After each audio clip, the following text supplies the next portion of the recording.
Okay, perfect. Here, actually, hold on. I'm going to move you. Don't move. Okay. I'm going to pull you right there. Okay. And go. Perfect. Okay, perfect. Awesome. How's that? Is that better? Perfect. We need you, Doctor. All the victims have been missing a lot of blood. Oh, my God. So what was your first reaction when you first received this acting role and then you are also directing on it?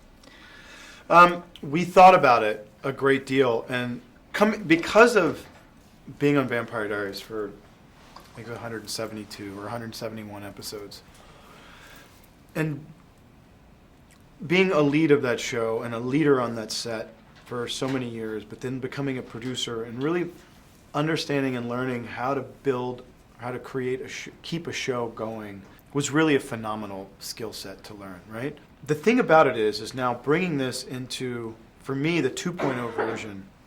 The vampire genre is an amazing genre. While Vampire Diaries was very YA, so very young adult, even though it transcended the demographics and went into, obviously, late adulthood. But it was sci-fi, fantasy. The characters were sexy and funny and cool. This is very grounded, and these creatures are scary. These vampires, it's a disease that's spreading, right? Because of climate change, this pathogen, this prion, is exposed from the melting ice. Now, here's the thing. This isn't me sort of trying to bludgeon people over the head with my own point of view of science. It's not that. This is happening in the world around us right now. Every day, new articles are coming out about the fact that the scientific community is incredibly concerned with what's being exposed from melting ice, because the ice kept a lot of this stuff safely tucked away for millennia. Now it's coming up. What does that mean for society? What does that mean for people? What does that mean for livestock and wildlife? Well, it means some really crazy stuff that's quite scary, right? So in our show, me and my best friend in the world, Michael Fain, played by Adrian Holmes, it gets exposed to this, and we unfortunately take it back and spread it everywhere. The world starts rapidly deteriorating as a result of that.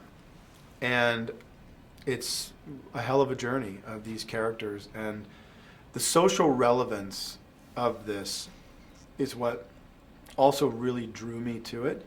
It's dealing with the things that we're dealing with now, right? Borders, racism, disease, fear, politics, the politics of fear. It's all happening around us. And it's not just in our own echo chambers, right? It's happening globally, all around us. You can't deny it. And I think that that's a beautiful and amazing setting, but it's about the characters. Like, these people you have to want to go on this journey with, right? We get to sort of follow Dr. Swan.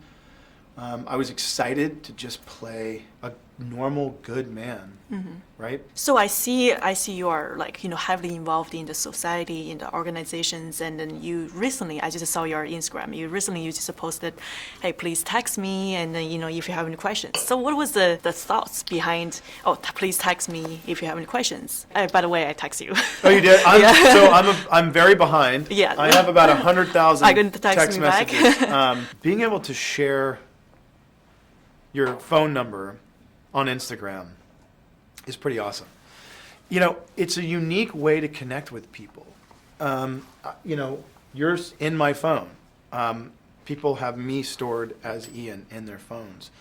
And I get to text people and have real conversations. I'm a little behind. I have about 100,000 right now. Yeah, I was thinking, you are a huge star, and then you have so much pressure, from the film, the project, and then, you got to respond to your fans. So that's why I'm like, wow, that's a really huge, dedication for that. It is pretty amazing, though, being able to talk to everyone and sort of, it's a different format, right? It's amazing. It's way different than on social media or through a direct message. It's texting people. Oh yeah. And I also too, I get to share things with people. I get to not just talk about the show, but I get to ask people questions. And for me, that connectivity is amazing. Right. Bridging the gap between a character in a show or the narrative or the story of a show, bridging the gap between that being on air and getting it into people's homes and Right. on their devices and actually sharing ideas about it. Right. That's what's exciting to me. Right. Now once the show airs, once it launches, then I get to actually open up the conversation and actually talk to people about it. And that's exciting. You know, because it is a different, listen, it is a very different character. Again, Damon was fun and sexy and snarky. He was kind of an asshole. But people loved him because he was vulnerable and he was fun. You know, I wanted so desperately after playing Damon for so many years, who I love. For me, Damon was one of the best written characters in television ever. But I wanted to play a guy who was a superhero. But the reason he was a superhero was just because he was a good dad. The reason that he was a superhero is because he's an amazing scientist or a good husband. To me, scientists and parents and good husbands, those are superheroes. But we learned one very important thing, which is that people don't want an ordinary hero. They want an extraordinary hero. These characters are going to be sent down this path of extraordinary circumstances, forced to be extraordinary people. In a rapidly deteriorating world. It's exciting, it's fun. The fact that I get to sit here and now talk to you about this means that we are really far down the line, right? Like, we've delivered the show. There's still some work that has to be done on it. Right. But, you know, one of my producing partners is actually here with me. We now go everywhere together and do everything together because there's so much interconnectedness. We have 8,000 questions that we have to answer a day from a massive, amazing team. It's not me just showing up on set and saying some words. This show has been my life.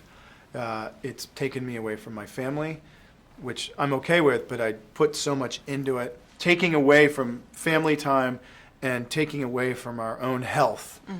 And so to get this balance back and now be able to sit here and talk to you about it is amazing, because now we're in this place where we're about to launch and we now get to hear what people say, what they think, and now get to really figure out and orchestrate season 2 and what the next step of this amazing journey is going to be. Other Chinese fans are so, like, you know, in love with the whole idea of the show. So I'm ecstatic, and also too, we can't wait to have an amazing Chinese character. right. You don't know this, but you know, I've been working in China since 2006. So I know the country really well. I love the country, the people. I have 2 companies there. But when I was there in 2006, I was playing Marco Polo. The film was not great, but the experience changed my entire life. So I had a translator and I had an assistant, someone who taught me the history of the country. Because we were shooting there, I had access to places that no one else did. Like where? Well, I mean, I saw north, south, east, and west. I saw the whole country, you know, being in Inner Mongolia to the desert regions of the Gobi, to getting to go into historical sites that no one else is allowed into because we were shooting, really changed my life. It was very special. And so I know the culture and I've seen the country grow and change so much. So I'm ecstatic to be able to bring that culture into the show, what I now know so well. I'm hoping there's a way, you know, for us to deliver the show to China. So, There is, Yeah. there is, believe me. Yeah. There very, very, very much is. Yeah. I think my time is up. So I say, 谢谢. Yeah. 谢谢. Oh, I'm a hugger. Like, can I get a one? Absolutely, man. Thank you. I need a doctor. I am the doctor.